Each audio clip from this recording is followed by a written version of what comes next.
It's been an interesting 2 years. I think that one of the things I've learned is that when you do deep meditation practice and deep spiritual practice, deeper levels of history come up. Not only in ourselves, but also in the people who surround us. And it's a huge journey to learn how to manage this, because we have to embrace the not so nice. We have to. And a lot of people, when they start meditation practice or spiritual practices, are either trying to fight the destiny of their soul, or escape from the circumstances that it's taken them to. We think that when we've done our own personal work, we're free. No, we're not. We get given bigger levels of responsibility, providing we've done a fairly good job. My teacher used to tell me, he said, don't be in too much of a hurry to get rid of your family, because I was. So was. Because unless you learn what you need to learn with caring and administering and organising them, you'll find the next stage even more difficult. Now, looking back 30 years, that's absolutely true. It's absolutely true. You get given bigger and groups to care for. Now, as we move into the Aquarian age, these groups are not necessarily chosen. They are issued, and there is a difference. Because all of us have come through very strong disciplines, the three of us. Different disciplines, but just as effective as each other's. We have spent the last 2 years bickering as to where the boundaries are. Well, you do this bit, and I'll do that bit. And you obviously do that bit. And then we get overlap, so we bicker. Because it's a family, it's like brothers and sisters. Eventually, you rub the rough edges off each other and you get a nice, smooth unit. Unless you do that, the people that work with you or the people you attract to come in new don't stand a chance. So for the last 2 years, we have been doing our personal homework. Happily, we're all sitting here, none of us are bruised. Not anymore anyway. And that gives you the respect that enables others to trust you. We earn our positions, we earn the trust of others. We don't demand it. We know how well we're doing by what happens from outside. So externally, if we're sought after, we did a good job. If we're not sought after, well, we better go do something else. So life, the heavens issue the orders, life administers them. And it really is, we have to get that balance of past and future, heaven and earth. We are literally the aligning rod. It's very interesting at the moment. It is said, and I can't remember who said it, you probably do. The longest journey anyone ever makes is from their head to their heart. Who said that? Can you remember? No, not that one. No, kind of similar one. Go on and use this. Where's the journey from the navel point to the heart? It's a similar idea. Okay, yeah. But I'm thinking of the 4 chambers of the brain connect you to upstairs. Upstairs eventually knocks on the door and says, "Oi, your time is up. We want you." Then you've got to bring it down to the heart and literally release the heartache and the pain. If you're able to do that and you get an alignment coming in, and Guru will tell you what happens after that because I haven't got a clue. But to get that alignment between the 4 chambers of the brain and the 4 chambers of the heart, only then can you start. So when people are seeking that, they necessarily will have emotional outbursts, emotional releases, which they may well try and brain it away. But until the two come together and unite, you are not free to proceed. The management upstairs will not work with you direct because you are too big a risk.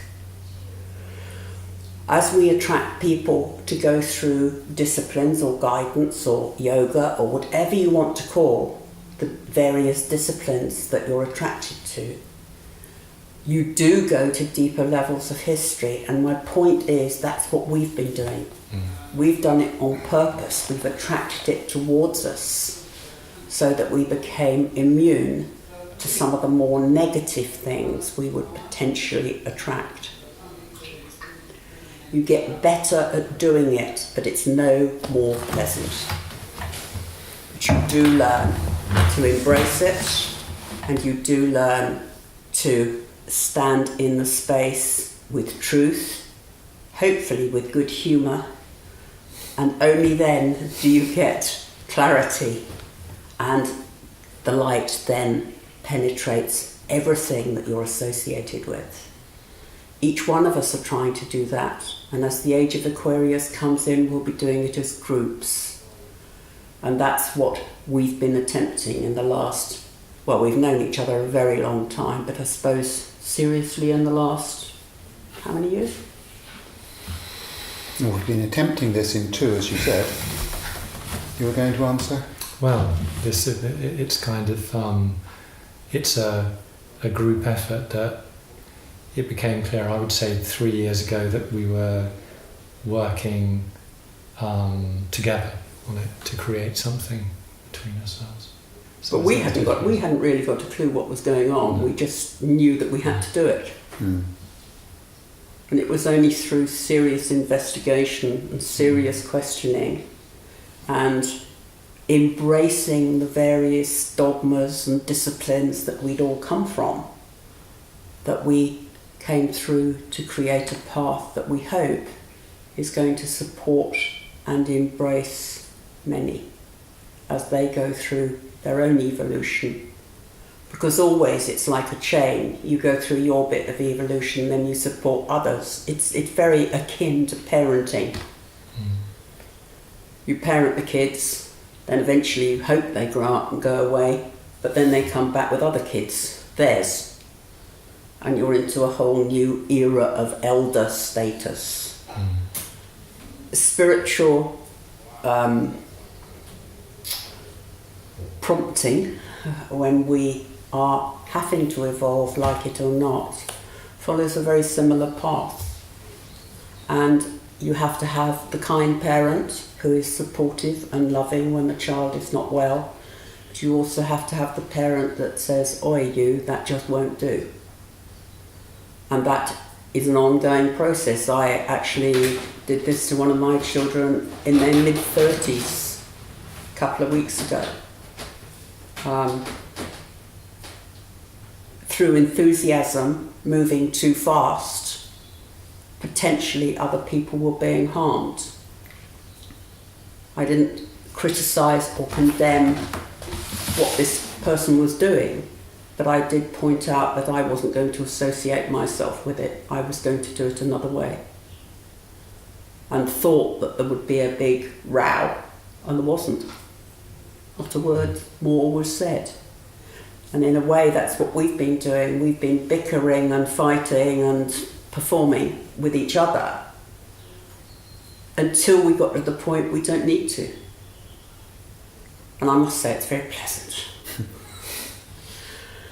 So we are, we think, post-birth and ready to offer something on to other people that will be more comprehensive than any of us have been able to do in isolation.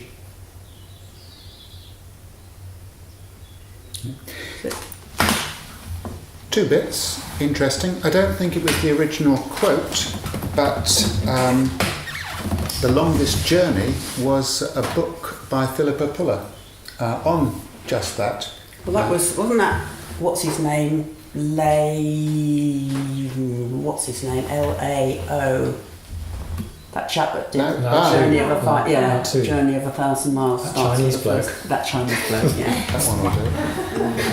But Philippa was interesting because she, of course, was the means that put you and I together for the first sacred tour. I know, it was great. She's on colour, right? That Philippa. Did you go on colour? Yeah, with Lilla Beck. That's right, Lilla Beck, yes. Okay. So that was one thing. The second point you were making is that we knew from a conversation 2 or 3 years together that we were going to do something together. But in fairness, we'd had those conversations going back actually to perhaps Judy and I did a sacred tour to Egypt, and Guru Dharan was invited to do Kundalini on the Nile, but it never quite happened.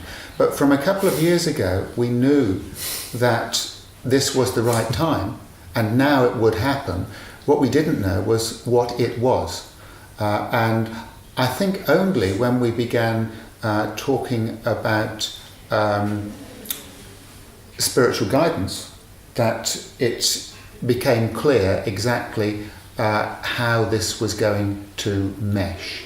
And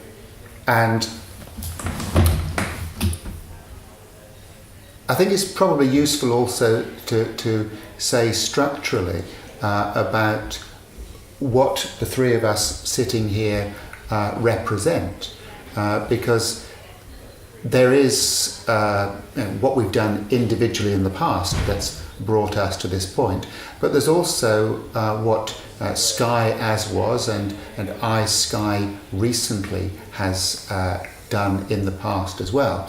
And the point at which we knew that we were going to collaborate and create something together was when Guru Dharan and I set up I Sky Training Limited, and then invited Judy to join us in that. And so you may not be aware exactly what I Sky Training Limited is, because if we look at those people that are delivering a course in the I Sky name as we speak, there will be a local organiser in Sweden, say, where one of those courses is 2 of those courses are happening today.